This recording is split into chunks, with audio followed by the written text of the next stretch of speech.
RCN. Le son de la différence.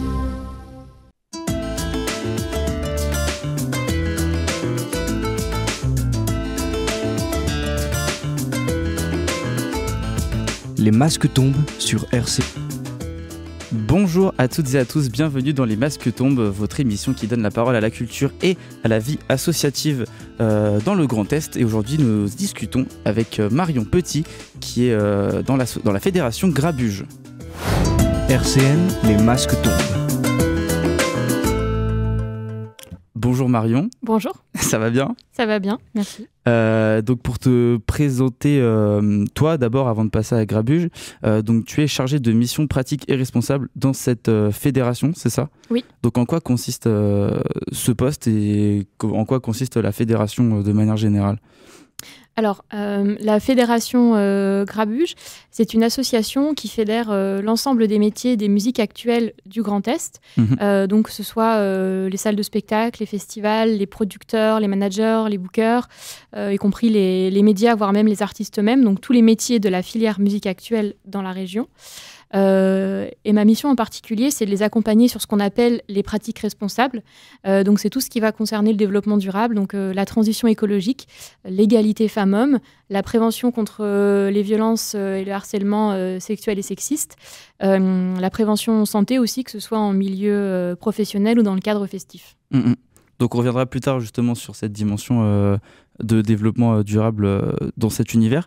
Et pour parler de la fédération, donc ça compte combien d'acteurs culturels parmi toute cette fondation du coup ? Alors la fédération compte à peu près 110 adhérents. Oui. Sachant que la fédération s'adresse aux adhérents mais également à ceux qui ne le sont pas. Il y a énormément de diffuseurs qui sont représentés. Ce sont donc les salles de concert et les festivals. Mais l'intérêt de cette fédération, c'est qu'elle fait vraiment rencontrer tous les métiers, qu'elle les met en lien, on les fait se rencontrer, on les fait travailler ensemble.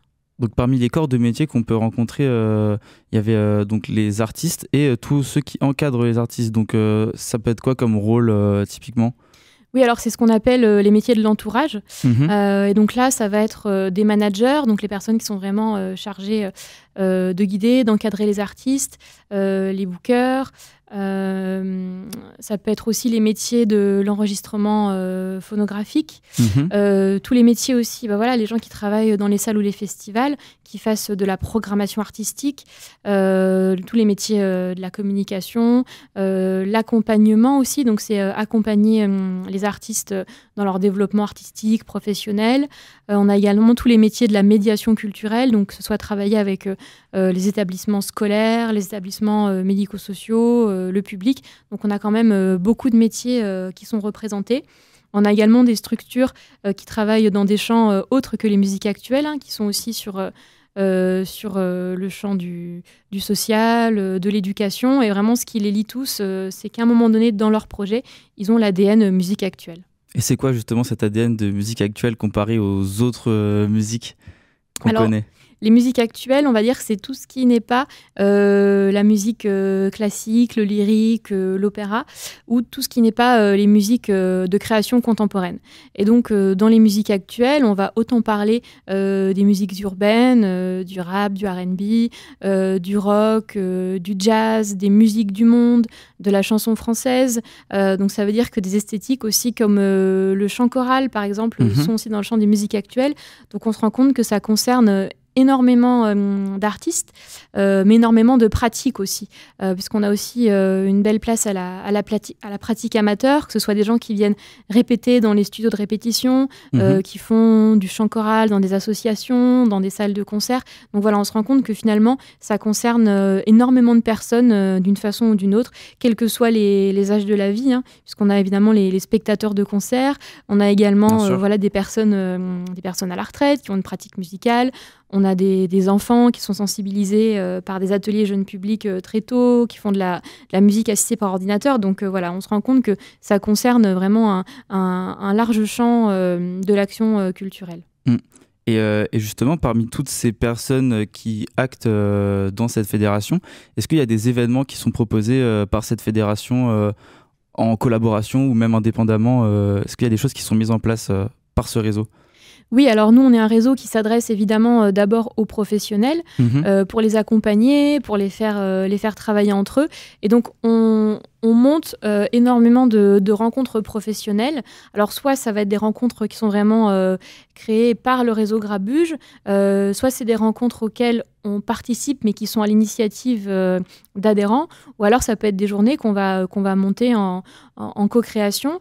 Donc, je pense par exemple à une journée qui est maintenant un rendez-vous annuel. C'est les éclairantes au Gueulard Plus à Nilvange, où là c'est une journée thématique sur la place des femmes dans les musiques actuelles. Et on sait que voilà, Grabuge est tous les ans partenaire de cette journée. On a également les Nuits de Champagne à Troyes, qui sont un festival urbain. Et ils organisent aussi des journées de rencontres pro auxquelles on participe. Donc là, ce sont des vrais temps où les professionnels peuvent venir assister à des tables rondes, se rencontrer. Et on a également ce qu'on a appelé les rencontres éclats. Et les rencontres éclats, ce sont des journées faites là par nous, par les salariés de Grabuge, à destination des acteurs musique actuelle, adhérents ou non. Et elles se situent dans les territoires. On essaye de les faire tourner pour que chacun ait une rencontre éclat près de chez lui. Et le but de ces rencontres, c'est de venir rencontrer des professionnels et se rencontrer aussi entre jeunes professionnels. La prochaine, elle aura lieu à Metz. Ce sera le jeudi 5 juin. C'est ça. Ce sera au bar La Douche Froide qui nous accueille à partir de 17h à peu près. Et là, il y aura des professionnels. Donc, il y aura le programmateur, par exemple, de la Cité musicale. Il y aura des labels messins. Mes collègues aussi de Grabuge, on sera là. Et le but, ce sera vraiment d'apporter du conseil, un regard professionnel sur des projets, des personnes qui se posent des questions sur leurs envies de créer des initiatives dans les musiques actuelles, qui ont des projets de labels, des projets musicaux. Et aussi pour se permettre de se parler entre elles et de découvrir un peu qui sont les professionnels en présence sur leur territoire. Donc là, c'est vraiment ouvert à tous, qu'on soit professionnel ou amateur d'ailleurs. Et ensuite, on en aura d'autres à partir de septembre en Alsace, en Champagne-Ardenne. Donc, on essaye d'en faire régulièrement. Ouais, donc ça, c'est ouvert à la fois aux particuliers, par exemple, des personnes juste curieuses, ou c'est uniquement des personnes liées à l'univers musical? Enfin, est-ce que tout le monde peut y accéder ou est-ce que c'est vraiment tout public? Alors, l'idée, c'est quand même d'être porteur de projet, d'avoir un projet musique actuelle, que ce soit un groupe, que ce soit même, vous avez envie de monter un festival, un label. Voilà, c'est de se faire un peu aider, sortir peut-être de l'isolement, parce qu'on a aussi beaucoup d'acteurs qui ne sont pas encore dans les réseaux professionnels, qui ne comprennent pas forcément comment ça se passe, comment monter son projet, comment vivre de sa musique. Donc, ça peut être une première entrée, en fait, pour un peu rencontrer ces acteurs qu'on a l'impression que c'est un peu des intouchables. Je sais pas trop, le programmateur, etc. Bah voilà, l'idée c'est qu'ils seront là et ils pourront répondre à vos questions.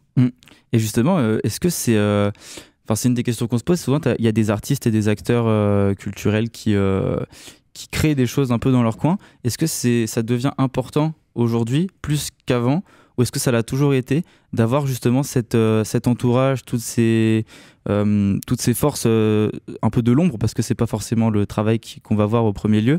Est-ce que c'est vraiment important pour une professionnalisation, ou est-ce que ça peut se faire aussi en indépendant? C'est quoi le rôle un peu de toutes ces corps de métier dans la professionnalisation artistique? C'est vrai qu'on a quand même une culture dans les musiques actuelles un peu do it yourself, où on a envie de faire son projet tout seul de son côté. Mais c'est vrai que nous, ce qu'on a envie de mettre en avant, c'est qu'en fait, on est plus fort ensemble. On a tout intérêt à faire réseau, à faire connaître son projet, à le faire expérimenter, à demander l'avis de tierces personnes, autant sur le montage administratif, juridique. Est-ce que j'ai choisi le meilleur moyen de monter mon projet? Et puis ensuite, artistiquement, est-ce que je peux avoir un peu un retour sur ce que je fais, comment est-ce que je peux développer ça, si j'ai plutôt un projet rap, à partir de qui je vais partir pour me faire aider, si j'ai plutôt un projet métal, c'est quoi les meilleurs endroits pour essayer de jouer, de faire connaître ma musique. Donc en fait, dans les musiques actuelles, il y a énormément de réseaux en dessous, donc c'est bien, je pense, d'être très vite confronté à ça, de savoir à qui s'adresser, parce que tout seul, à un moment donné, ça n'avancera plus. Et il y a vraiment énormément de volonté en région de faire connaître les groupes émergents, de les faire tourner. Et on se rend compte aujourd'hui, c'est quand même de plus en plus dur de se faire programmer parce qu'il y a beaucoup de concurrence. Les salles aussi arrivent un peu à un niveau de saturation dans la programmation. Donc on pense vraiment qu'il faut se rencontrer, il faut faire connaître ce projet, il faut se parler entre acteurs. Et c'est pas pour autant qu'on va brider la créativité artistique, mais c'est vraiment connaître les clés. En plus, c'est très difficile de vivre de sa musique, mais on peut quand même trouver des moyens. Si on a de l'appétence pour l'action culturelle, voilà, il y a d'autres choses à faire que purement être sur scène, même si c'est possible aussi. Et donc nous, on a envie de diffuser tout ça, de faire connaître et de faire en sorte qu'on ait un écosystème musique actuelle qui soit vivant, qui se renouvelle, etc. C'est vrai que moi je prends l'exemple de Nancy parce que c'est de là que je viens et que c'est là où tu travailles aussi. Il me semble que tu es basé à l'autre canal. Y a une grande richesse d'événements, que ce soit des concerts, que ce soit aussi des conférences. Il y a souvent des discussions organisées tout public. Il y a des, je cherche le mot, des siestes musicales, il me semble aussi, à destination des jeunes, des enfants. Des tout petits, oui. Des tout petits et des parents. Et justement, il y a un peu plein de choses qui s'articulent et j'ai l'impression que ça apporte quand même. Enfin, ça donne de plus en plus l'envie aux gens de venir. En tout cas, il y a un public qui se développe.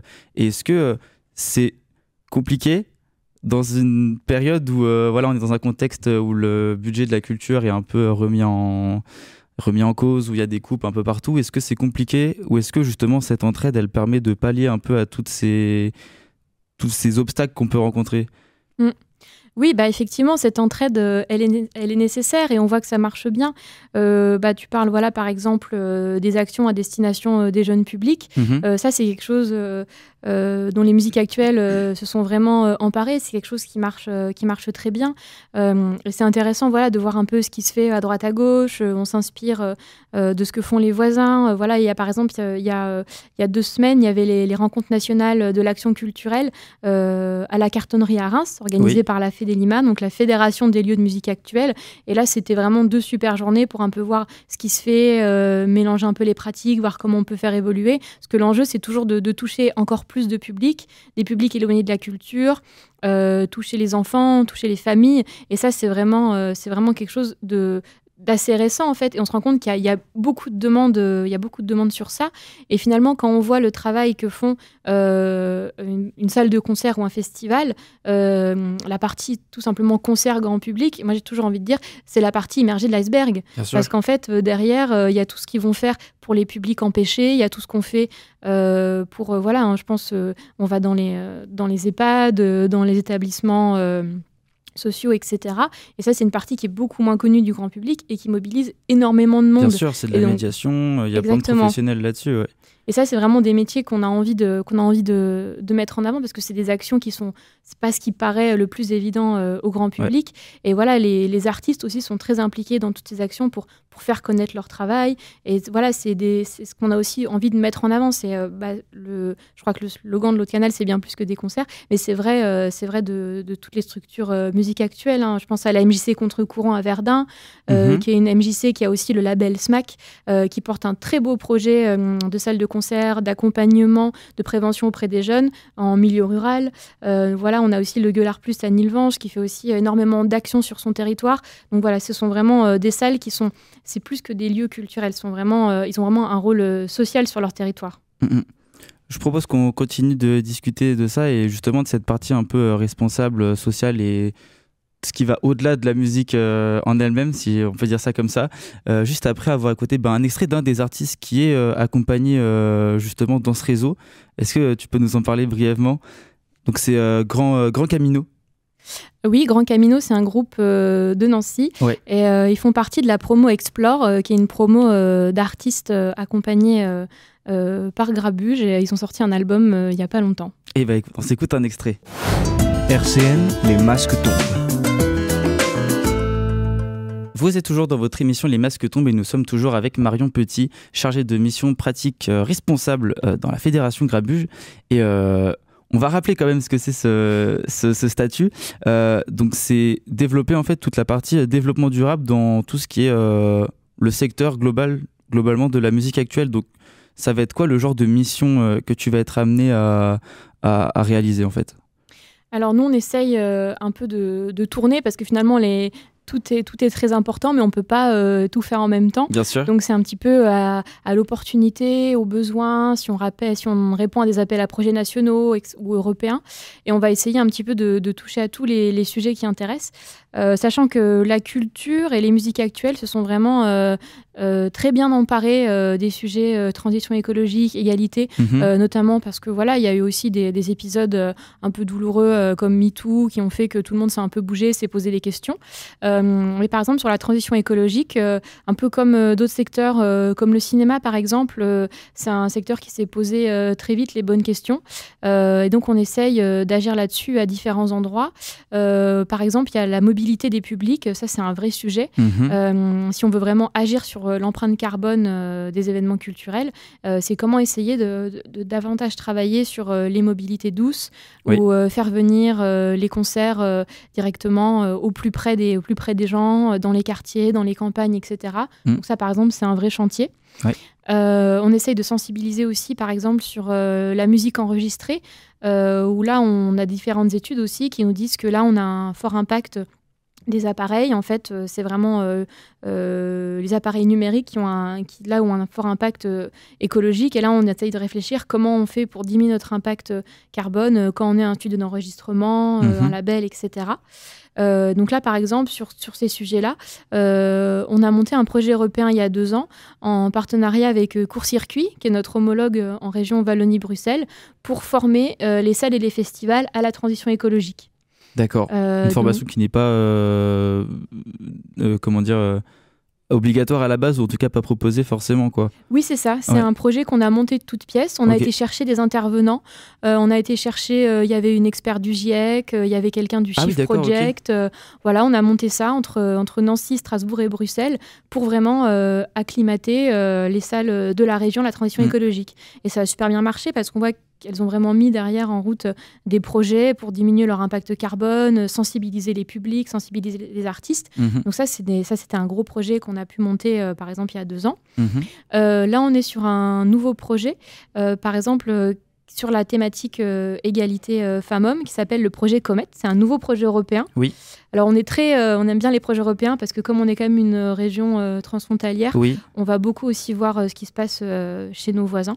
Ok, par exemple, il y a d'autres fédérations comme ça, étrangères. Ok. Tout à fait. Avec qui vous travaillez du coup aussi. Ok. Ouais, donc voilà, vous avez Court Circuit en Belgique, on travaille avec Pop RLP, je crois, en Allemagne. Là, avec le Luxembourg, on travaille avec la Culture Fabrique, qui est une salle de concert, mais qui est presque un tiers-lieu culturel qui fait énormément de choses. Voilà, donc on essaye de développer des liens avec nos homologues de part et d'autre de la frontière. Et là, le projet Comet, pour en dire 2 mots, c'est un projet d'accompagnement professionnel pour les femmes, puisqu'on se rend compte que les femmes, elles ont moins d'opportunités, elles arrivent moins facilement à obtenir des postes à responsabilité ou à vivre de leur musique que les hommes. Et là, on va accompagner une dizaine de femmes avec des séminaires, en les faisant se rencontrer entre elles, en rencontrant aussi des marraines inspirantes pour essayer de les guider dans leur parcours professionnel, pour essayer de vivre de leur musique, de mieux connaître le secteur, de mieux connaître les débouchés, tout ce qu'on leur demande de faire aujourd'hui, parce qu'il faut être multicasquette, il faut faire sa communication, son travail d'admin, son booking, etc. Et ça, c'est un projet qu'on va mener en 2026. Et l'appel à candidature est encore ouvert jusqu'au 3 juin. Voilà.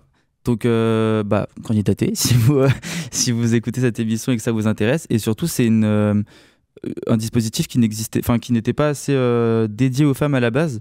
Je vais parler de mon expérience, mais on entend souvent que la musique, c'est plutôt plus compliqué quand on est une femme, souvent, d'entrer dans le réseau et de se développer. Qui est peut-être plus ouvert aux hommes. C'est une réalité, ça ? Alors oui, c'est une réalité et c'est pas un ressenti, comme des fois on peut nous dire. C'est des choses qu'il y a des données chiffrées. Il y a des rapports du ministère de la Culture, il y a des études qui sont menées, la dernière du CNM, qui montrent effectivement qu'il y a moins de femmes qui sont tête d'affiche sur des festivals, qui vont être responsables d'une salle ou d'un festival, qui sont moins représentées sur des tremplins, etc. Les salaires sont relativement plus bas. Donc ça, c'est des choses qu'on peut pas nier. Et donc on essaye de faire progresser la filière là-dessus. Et est-ce qu'il y a des lois justement qui obligent ou des d'autres conditions pour, je ne sais pas, des subventions ou des choses qui permettent justement au festival d'aller en ce sens, ou est-ce que c'est une tendance générale qui vient par la prise de conscience en fait du contexte? Alors, il y a plusieurs choses. Il commence à y avoir ce qu'on appelle de l'égaconditionnalité. C'est quand on essaye justement de faire en sorte que les aides publiques financent l'égalité. Et là, en fait, ça peut être au niveau national, mais ça peut être aussi au niveau de collectivité, ça peut être les villes, ça peut être la région qui va, alors peut-être pas complètement conditionner leurs aides, mais en tout cas proposer un bonus si on essaye d'avoir une programmation paritaire. Et vous avez également le CNM, qui est le Centre national de la musique, qui conditionne son affiliation, donc là c'est pour tous les acteurs de la musique, au fait que un ou ses dirigeants aient forcément suivi une formation de prévention aux violences sexuelles et sexistes au travail. Ouais. Et donc ça c'est super parce que ça permet quand même au minimum d'avoir une sensibilisation des dirigeants sur cette thématique-là. Donc là on voit qu'on a quand même des aides publiques qui sont conditionnées à la prévention de ces risques. Ouais. Je pense à... Et puis donc il y a cette dimension effectivement d'égalité homme-femme qui est très importante, et il y a aussi du coup la dimension, on en parlait, d'éco-responsabilité aussi. Je pense au festival par exemple des Francopholies à Esch-sur-Alzette, qui a toute une page qui explique, c'est pour ça que j'étais en train de regarder en off, il parle de mobilité douce justement, de restauration durable, de réduction et de valorisation des déchets, de consommation maîtrisée. C'est quelque chose qui est important, et surtout est-ce que ça a tendance à s'améliorer et à se multiplier par les festivals? Genre, est-ce que tous les festivals commencent à adopter ça, ou est-ce que c'est encore quelque chose que des institutions ou des organisations sont obligées de mettre sur la table pour les imposer entre guillemets? Alors je dirais que ça avance un peu de concert, tout le monde a un peu envie d'y aller. Ouais. Et en même temps, il commence à y avoir aussi une vraie demande du public, c'est-à-dire qu'on a des publics qui vont plus non plus à des festivals les yeux fermés. Et on a des initiatives comme l'initiative du SMA, qui date déjà peut-être il y a 2 ans maintenant, ça s'appelle « Vous n'êtes pas là par hasard » et qui recense les festivals qui ont vraiment des valeurs et qui mettent en avant notamment ces engagements de transition écologique. Alors évidemment, heureusement qu'il y a aussi le pouvoir public qui fait des choses, qui met en avant, mais on a quand même aussi le public finalement qui pousse et qui engage ces festivals à le faire. Et ce qui est intéressant aussi, c'est que ces festivals, ils proposent en fait des expérimentations, des choses que les gens ne feraient peut-être pas dans leur vie de tous les jours. Et on se rend compte que tel festival fait une réduction si on prend un billet de train ou favorise le parking à vélo, ils font le camping gratuit. Et finalement, on se dit j'étais à ce festival à vélo, mais pourquoi j'irais pas aussi à la piscine à vélo, et pourquoi j'irais pas travailler aussi à vélo? Et on se rend compte que ces moments un petit peu hors du temps peuvent avoir une influence durable en fait sur les comportements des gens. Donc c'est aussi des super endroits pour expérimenter et montrer qu'on peut avoir d'autres façons de se déplacer, de manger, de consommer, etc. Et justement, toi, comment t'en es venu à te dire c'est cette branche qui m'intéresse et que j'aimerais développer dans toute cette partie de musique actuelle? Est-ce que c'était quelque chose qui t'intéressait déjà à la base, ou est-ce que c'était en travaillant justement dans cette culture que tu t'es rendu compte qu'il y avait pas mal de choses à améliorer sur ce point, et ensuite tu t'es dit tiens, je pourrais développer cette partie? Comment tu t'en es venu à développer ça en tout cas dans la Fédération Grabuge et au-delà? La Fédération Grabuge s'est vraiment engagée en fait en décidant de créer un poste dédié à ça, parce que régionalement tout le monde a essayé un peu de le faire, mais en tout cas voilà, ils se sont dit on veut vraiment dédier une personne, donc c'est quand même déjà un geste fort. Et finalement, moi, ça m'a semblé assez logique d'aller là-dessus, parce que quand on a un engagement personnel, on a envie aussi que son travail soit en accord avec ses valeurs. Et en fait, le secteur des musiques actuelles est tout à fait en accord avec ses valeurs. Donc c'est assez logiquement qu'on y va tous sans vraiment se poser la question. Ok. Pour finir, j'aimerais qu'on rappelle du coup les dates un peu clés, justement pour... donc il y a l'appel à candidature Comet, donc qui est encore disponible jusqu'au 3 juin. Donc pour toutes les artistes féminines, n'hésitez pas. Et il y a également du coup les rencontres éclats qui ont lieu à Metz, à la douche froide. Voilà, c'est ça, le 5 juin prochain. Donc ce sera l'occasion de venir rencontrer des membres de Grabuge et puis de discuter un peu de tout ça. Où est-ce qu'on peut retrouver la fédération et puis des liens pour suivre un peu toute votre actualité? Où est-ce qu'on peut vous retrouver? Alors, on a notre site internet. Vous pouvez également vous abonner depuis notre site internet à notre newsletter. Et on est également sur les réseaux sociaux. On est sur Facebook, Instagram et LinkedIn. Eh ben, merci beaucoup pour ce rappel. Merci d'être passé, Marion, Merci pour beaucoup. nous parler. Et merci, chers auditeurs, d'avoir suivi cette émission. Et je vous propose qu'on s'écoute un deuxième artiste suivi par Grabuge. Il s'agit de Josie Bazar. Et on s'écoute en suspens. À très bientôt dans Les Masques Tombent. RCN, www.rcn-radio.org